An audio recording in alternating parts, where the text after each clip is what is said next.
Zulkarnain bukanlah sebuah nama, melainkan julukan atau gelar untuk seorang yang memiliki dua tanduk.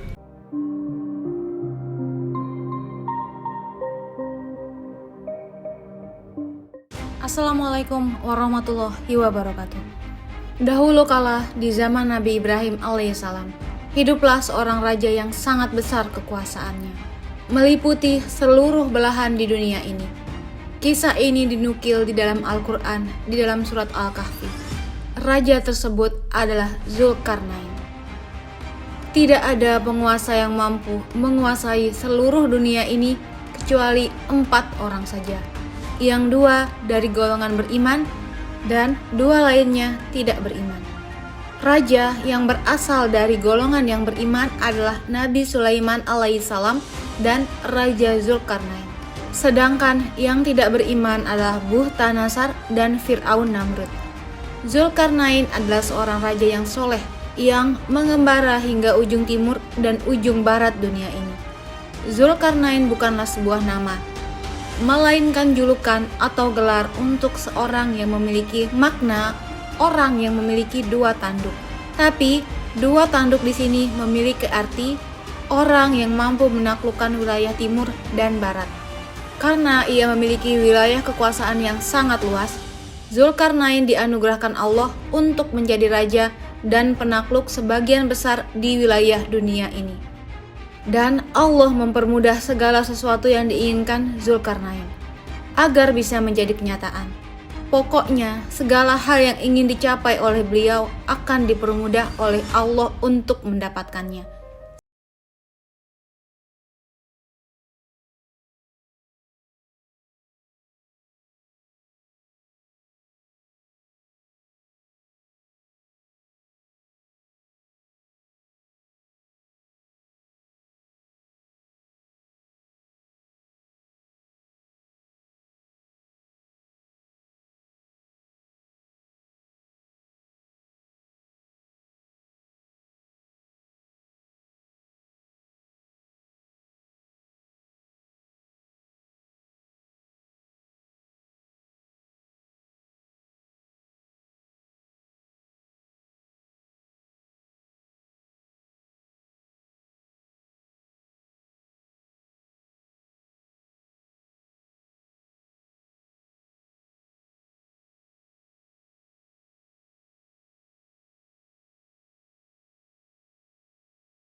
Zulkarnain memberikan ultimatum kepada kaum ini.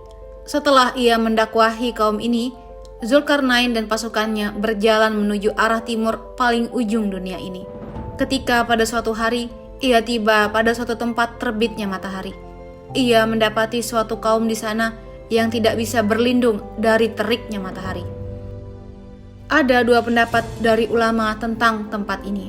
Yang pertama, beranggapan adalah tempat ini dihuni suatu kaum yang sangat primitif, yang tidak tahu caranya membuat rumah, sehingga mereka tidur di bawah terik matahari. Dan pendapat kedua beranggapan tempat ini adalah suatu tempat yang mataharinya tidak pernah terbenam. Kemudian Zulkarnain memberikan peringatan yang sama kepada kaum ini. Jika mereka menolak dakwah Zulkarnain, maka mereka akan diperangi. Begitu juga sebaliknya, karena mereka ini di bawah kekuasaan dari Zulkarnain. Perlu diketahui bahwa wilayah kekuasaan beliau sangat luas, meliputi sebagian besar dari wilayah dunia ini. Setelah berdakwah pada kaum tersebut, beliau melanjutkan lagi perjalanannya, yang bila mana sebelumnya mereka ke ujung timur dan ujung barat, sekarang beliau menuju ke arah vertikal dunia ini. Tidak diketahui ke arah mana, apakah itu utara atau selatan.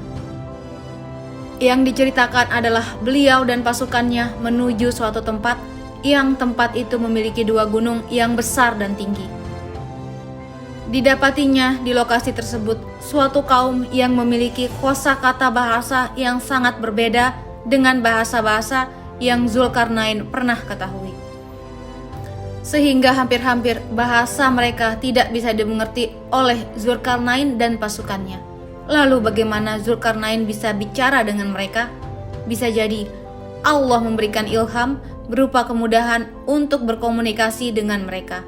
Atau ada seorang penerjemah di sisi Zulkarnain yang kurang lebih mengerti bahasa mereka. Semua mudah bagi beliau, seorang raja yang soleh. Mustahil Allah tidak memudahkan segala sesuatu yang dilakukan beliau.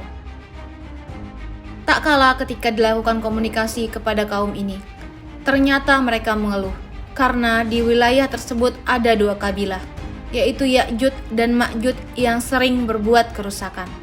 Dan mereka memohon kepada sang raja untuk dibuatkan dinding pemisah antara kaum ini dan kabilah Ya'jud dan Ma'jud.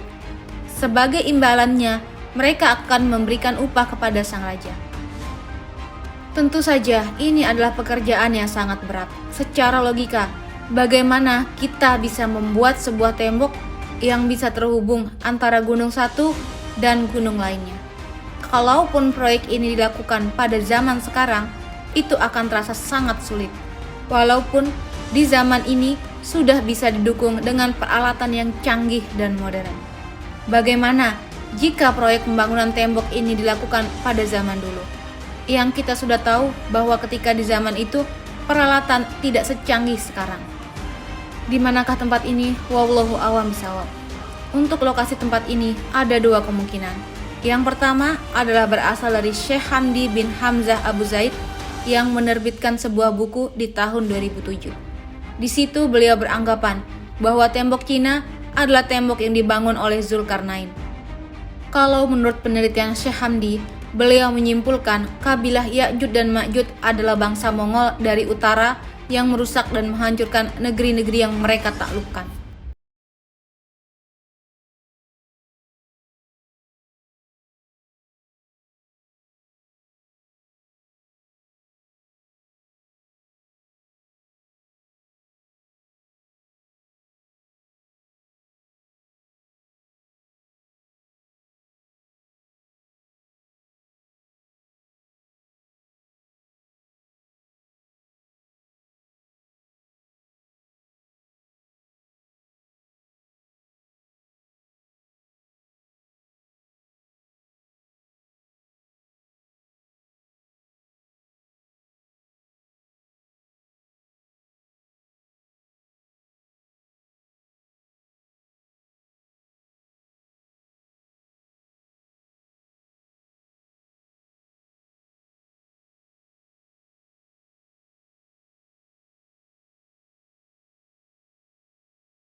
dipanaskan dari atas gunung, sehingga seluruh lapisan besi yang telah dipanaskan tadi tertutupi.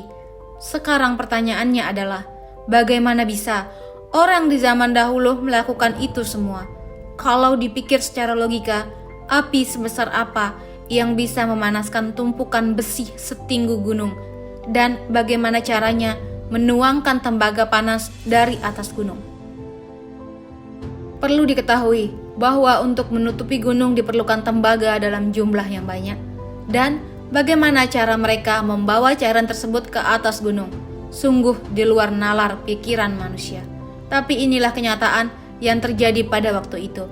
Bisa disimpulkan bahwa Zulkarnain memiliki kecerdasan di atas rata-rata manusia pada umumnya. Karena sudah memiliki teknologi secanggih itu pada zamannya. Bahwasanya jika besi dicampur dengan tembaga akan menjadi material baru yang sangat kuat. Diceritakan di sini bahwa Zulkarnain mencampurkan dua logam yang berbeda, sehingga menghasilkan logam yang baru.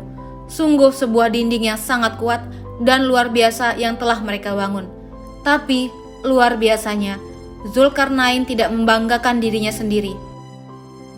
Ketika telah menyelesaikan proyek tersebut, dia tidak ujub sama sekali. Dia bilang, "Ini rahmat dari Robku." Kemudian dia berkata lagi, "Jika pada suatu hari atas izin Robku, dinding ini akan luluh." Maksudnya adalah dinding ini tak akan bertahan selama-lamanya. Suatu hari, jika Robku mengizinkan, dinding ini akan runtuh dan jebol. Di dalam sana, Ya'juj dan Ma'juj setiap harinya berusaha melubangi dinding itu agar bisa keluar. Setiap hari mereka berupaya untuk membongkar dinding yang dibangun Zulkarnain tersebut. Jadi sampai hari ini di dalam sana mereka beranak pinak sehingga memiliki keturunan yang sangat banyak jumlahnya. Perlu diketahui, Ya'juj dan Ma'juj adalah manusia sama seperti kita, sama-sama keturunan dari Nabi Adam alaihissalam. Hanya saja mereka memiliki keterbatasan yang tidak sama dengan manusia pada masa itu dan masa sekarang. Dua kabilah ini memiliki perawakan seperti orang Mongolia, dengan bentuk wajah yang bulat, matanya sipit dan gemuk. Tak kalah ketika pada suatu hari, dinding itu akan berhasil mereka lubangi, sehingga keluarlah semua dua kabilah ini dari tabir yang menutupi lokasi itu. Seluruh dunia akan dipenuhi oleh Ya'juj dan Ma'juj pada saat itu. Mereka akan membunuh apapun yang ada di hadapan mereka, kecuali dari golongan mereka sendiri. Mereka akan membunuh manusia dan hewan yang ada di depan pandangan mereka. Pada saat itu dikisahkan, kalau bumi ini porak-poranda karena ulah mereka. Pertanyaannya adalah, kapan mereka keluar dari tembok besi itu? Mereka akan keluar tak lama setelah Dajjal dibunuh oleh Nabi Isa di gerbang Lut. Hingga pada saat itu, Allah memerintahkan Nabi Isa dan pengikutnya untuk bersembunyi di Bukit Tur, untuk menghindari dua kabilah Ya'juj dan Ma'juj ini. Luar biasa memang kekacauan yang ditimbulkan oleh mereka, sehingga Nabi Isa yang sanggup membunuh Dajjal pun tak mampu untuk menghadapi mereka. Kemudian pada suatu ketika Nabi Isa berdoa kepada Allah untuk dimusnahkan dua kabilah ini. Kemudian Allah menurunkan binatang yang sangat banyak berupa ulat. Ulat ini akan menggerogoti leher dan badan Ya'juj dan Ma'juj, sehingga mereka semua mati tak tersisa satupun di dunia ini. Mendengar kabar bahwa Ya'juj dan Ma'juj mati, maka Nabi Isa dan pengikutnya